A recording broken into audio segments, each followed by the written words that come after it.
Então nós voltamos com o nosso segundo bloco aqui na TV Mundi, a TV da Nova Era, e falando das personalidades brasileiras que construíram realmente a nossa nação com muito empenho, com muita dedicação para aquilo que nós temos hoje no nosso país. E agora no nosso segundo bloco nós vamos falar de uma personalidade importantíssima, revolucionário, mas que tinha ideias também interessantes dentro da estrutura política do Brasil. Bento Gonçalves da Silva, ele nasceu em 1788 no Rio Grande do Sul e faleceu em 1847 também lá no Rio Grande do Sul. De todas as regiões do Brasil, o Sul foi a mais disputada e acostumaram a participar de duros combates lá contra os vizinhos. E destaque para São Pedro do Rio Grande do Sul, província sulista. Tá? Foi nesse clima que Bento Gonçalves da Silva ele cresceu. Ele era o 10º filho de um fazendeiro português e uma gaúcha. Ele nasceu em 1788 na cidade de Bom Jesus do Triunfo. De 1811 a 1828 ele lutou 3 guerras, onde hoje é o Paraguai, e no fim desse período já era tenente-coronel do Exército. Nessa época o país passa por um período de agitação, por quê? Porque em 1831, Dom Pedro I, ele abdica do trono, tá? E sem o imperador realmente no comando, aumentavam realmente as insatisfações nas províncias brasileiras, tá? No sul, além dos impostos, da importação de charque, importação de sal, a justiça corrupta e as ideias liberais francesas e norte-americanas geravam uma revolta, ou seja, o pessoal estava de olho no que estava acontecendo lá fora e aqui realmente estava tumultuado no nosso país. O Rio Grande ficou dividido entre os conservadores, que na época eram chamados de caramurus, e os liberais, defensores do federalismo e da república. Tá? Esses liberais ficaram conhecidos como farrapos. Por quê? Porque eles usavam realmente roupas, roupas diferenciadas, então isso deu essa conotação e esse nome, tá? Rebelião dos Farrapos. Em 18 de nove de 1835, Bento Gonçalves comanda a tomada de Porto Alegre, e em poucos dias de revolta laço por todo o Rio Grande do Sul. E os inimigos liberais, eles fogem, ou seja, o pessoal que era justamente contra eles fugiu. O regente Feijó, ele nomeia um gaúcho para a presidência da província, mas lá os republicanos, eles não aceitaram o nome indicado, tá?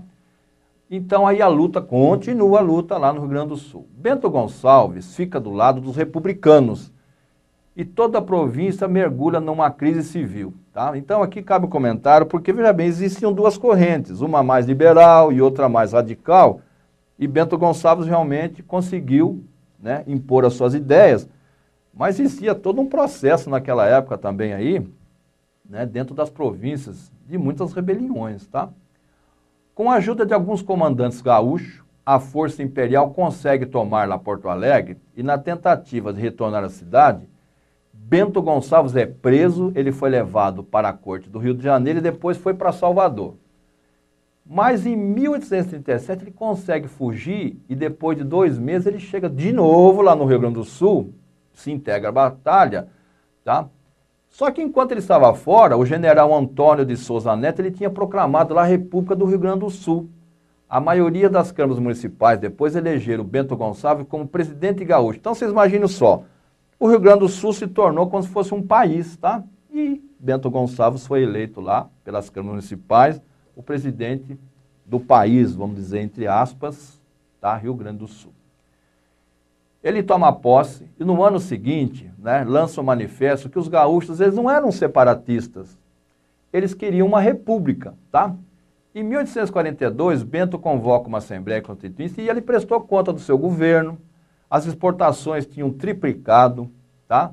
E aí o que aconteceu? Ele foi de novo reeleito como presidente lá do período curto da nação Rio Grande do Sul. Mas conflitos internos fazem Bento Gonçalves renunciar, assim se elegendo Davi Canabarro, que ficou no seu lugar como presidente. Para pôr fim ao conflito, Dom Pedro II ele envia um general, que nós já falamos lá do Luiz Alves de Lima e Silva, o barão de Caxias, que passa a ser o presidente da província, iniciando uma campanha contra lá o exército Farroupilha. Os rebeldes são derrotados e Caxias procura Bento Gonçalves para negociar a paz que recomendou lá o Canavarro que aceitasse os termos do barão. E exatamente no dia 25 de 2 de 1845, eles selaram um acordo que foi chamado de Poncho Verde. Então aqui foi reintegrado todo aquele, né, o exército, porque ele estava em rebelião. Então foi feito realmente um acordo e o Rio Grande do Sul ficou ainda prevalecendo como se fosse uma província, um estado brasileiro, tá? Bento Gonçalves, ele não pôde comparecer lá na assinatura da pacificação porque ele tinha gastado todo o seu patrimônio na guerra e ele estava com a saúde abalada, que veio a falecer em 18 de 7 de 1847. Idealista e libertário, Bento Gonçalves foi o grande chefe da Revolução Farroupilha e defendeu que o país tornasse uma república federativa, o que aconteceu em 1889. Então aqui realmente cabe essa explicação porque ele tinha ideais republicanos, só que era 1850, 1860. O que foi acontecer apenas em 1889, com a proclamação da República do nosso país, né, que inclusive nós vamos falar também dessa personalidade, Deodoro da Fonseca. Então Bento Gonçalves teve um papel muito importante dentro da província do Rio Grande do Sul, e é lógico, tem lá todo um processo de merecimento e de lauras que ele recebeu, porque ele defendeu realmente o Rio Grande do Sul, mas com o ideal de defender também as províncias brasileiras, naquela época realmente muito tumultuada, em especial quando o nosso imperador Dom Pedro I abdicou lá do seu trono, tá? Então nós vamos fazer um pequeno intervalo, não saia daí não, é só um minutinho e nós já voltamos.